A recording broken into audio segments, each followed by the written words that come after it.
പിന്നെ വരുന്നത് ഒരു ഹമ്മിങ് ആണ്. ഇത് നമ്മൾ എല്ലാ ഓണത്തിനും കേൾക്കുന്നതാണ്. ഈ ഒരു ഹമ്മിങ് കേട്ടാൽ അല്ലെങ്കിൽ ഒരു ബീജിയം കേട്ടാൽ അപ്പോൾ നമുക്ക് ഓണാണ് ഓർമ്മ വരിക. അപ്പോൾ ഈ ഒരു പാട്ടിലാണ് ഈ ഒരു ബീജിയം ഉള്ളത് കേട്ടോ. നോക്കിക്കേ എന്താന്നുള്ളത്. ഇതിൻ്റെ ഹമ്മിങ് പാടിത്തരാം.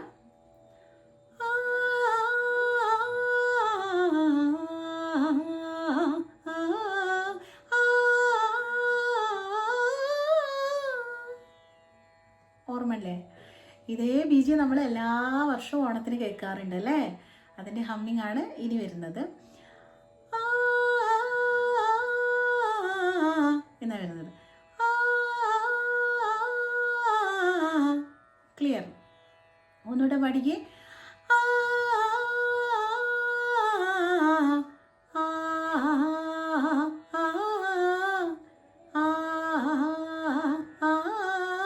എന്നാണ്. ഇനി അത് രണ്ടുകൂടെ കൂട്ടി പാടിക്കേ.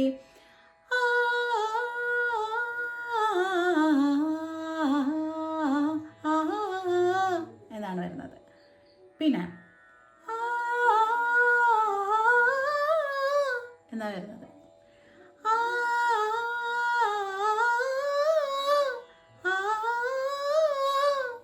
എന്നാണ് വരുന്നത് കേട്ടോ. അപ്പം അത് കൂടെ ഇതിൻ്റെ കൂടെ കൂട്ടി പഠിച്ചോളൂ നിങ്ങൾ. ഇത് കേൾക്കുമ്പോൾ എന്തായാലും ആ ഒരു ഓണത്തിൻ്റെ ഒരു മൂഡ് വരും അല്ലേ? ഈ ഒരു ബീജിയം കേൾക്കാത്ത ആൾക്കാർ വളരെ കുറവായിരിക്കും. അപ്പോൾ അതും കൂടെ കൂട്ടിയിട്ട് പഠിക്കും കേട്ടോ.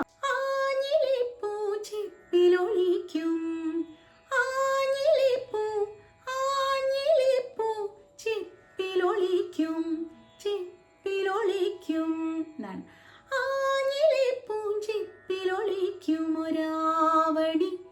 ഒരാവണി കാറ്റേ ആവണിക്കാറ്റേ എന്നാണ് എടുക്കുന്നത്.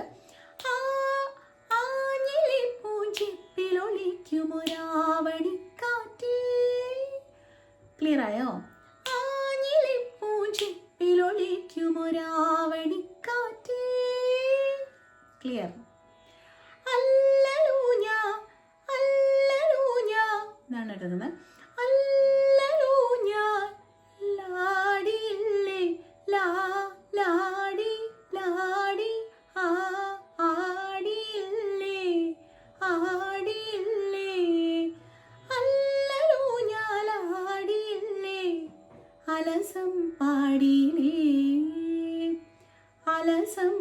അലസം പാടിയിലേ എന്നാണ്.